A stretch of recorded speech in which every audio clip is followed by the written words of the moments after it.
Glucose and insulin spikes. High intake of carbohydrates, especially in the form of meals with a high glycemic index, leads immediately to post-meal glucose spikes in your blood. In reaction to a glucose spike, your pancreas produces insulin, the key hormone responsible for blood glucose regulation. The body's rapid insulin reaction often results in glucose dropping below the level prior to eating the sugar-rich snack or meal. Once the body senses a low glucose level, a hunger response is activated, leading to sugar-rich food cravings.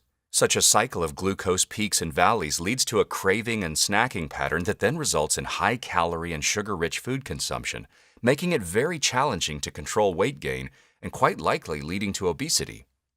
Over time, glucose and insulin spikes are harmful far beyond just craving and snacking cycles. The glucose or insulin spike is defined as the difference between an individual's baseline glucose and insulin levels and the highest measured level post-meal. Many scientific publications and clinical trials have shown a strong correlation between repeated glucose and insulin spikes in various health conditions. Such spikes lead to cardiovascular disease, oxidative stress, higher risk of diabetes, and obesity. Insulin not only reduces the glucose level in our blood, but more importantly, it is responsible for the storage of nutrients, mainly sugar and fat, in various tissues. Consistently elevated glucose levels lead to continuously high insulin levels that result in insulin resistance over time.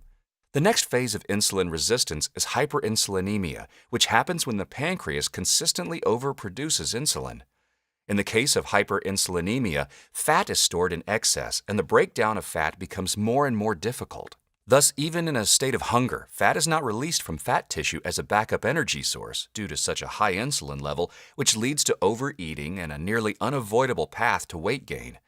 Therefore, management of glucose and insulin spikes is critical to maintaining an overall healthy metabolism, weight, and cardiovascular system.